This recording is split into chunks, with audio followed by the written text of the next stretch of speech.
ये नई घटना, अभी पुरानी घटना सुना। एक व्यक्ति ने कहा कि मैं अपनी बेटी का विवाह करने के लिए तैयार हूं, बारात आवे, लेकिन हमारी एक शर्त है, बारात में कोई बूढ़ा नहीं आना चाहिए। लड़के बोले बूढ़े करेंगे क्या जाकर, यहीं राम राम करो। कोई बूढ़ा नहीं गया, बारात जाने लगी, पर दूल्हे का जो नाना था बोला ना ना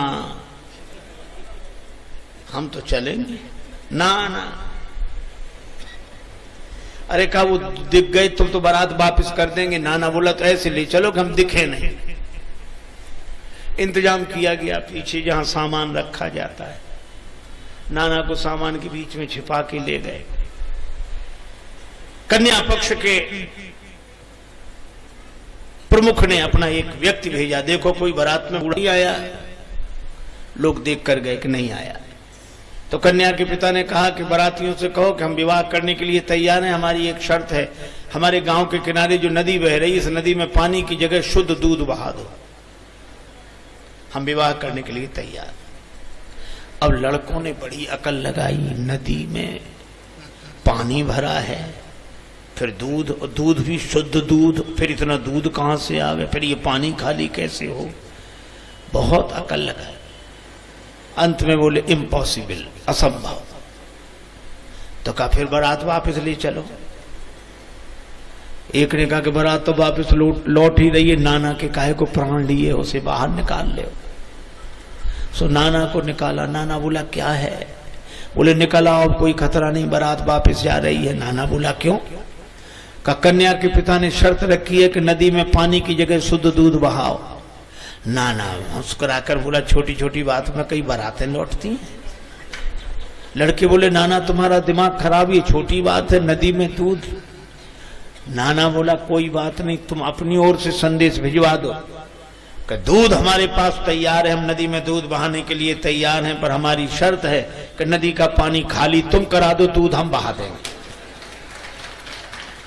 अब कन्या के पिता के पास खबर पहुंची कि वो कह रहे हैं कि नदी का पानी खाली तुम कराओ, दूध हम बहा देंगे। कन्या का पिता बोला जरा गौर से देखो, जरूर कोई बूढ़ा आया है। वृद्ध की बात माननी चाहिए, आयु का सम्मान करना हमारा धर्म है। एक गांव में लगी आग, सभी गए भाग। अब लगे आग तो रुके कौन, पर दो उस आग में जलने के लिए मजबूर, एक अंधा एक लंगड़ा। अंधा उधर ही भागता था जिधर आग लगी थी, उधर ही भागे, और लंगड़े को दिखाई पड़े आग, पर वो भाग ना सके। उसको लगी ये आग लगी, अब जाए कहां लंगड़ा, और अंधा उधर ही दौड़े। तो लंगड़े ने अंधे से कहा कि भैया तुम अपने कंधे पे हमें बिठा लो, पांव तुम्हारे आंख हमारी, दोनों आंख से बच जाएंगे। और लंगड़े ने वैसे ही किया। अंधे ने लंगड़े को कंधे पर बिठाया, दोनों आंख से बच गए। कहानी इतनी है, पर इस कहानी का संदेश बड़ा महत्वपूर्ण है। आज भी समाज में चारों तरफ अशांति की आग लगी हुई है, और अशांति की आग लगी हुई है, कलह क्लेश की आग लगी हुई है, राग और द्वेष की आग लगी हुई है। पर इस आग में दो जलने के लिए मजबूर हैं, एक युवक, एक अंधा और एक लंगड़ा।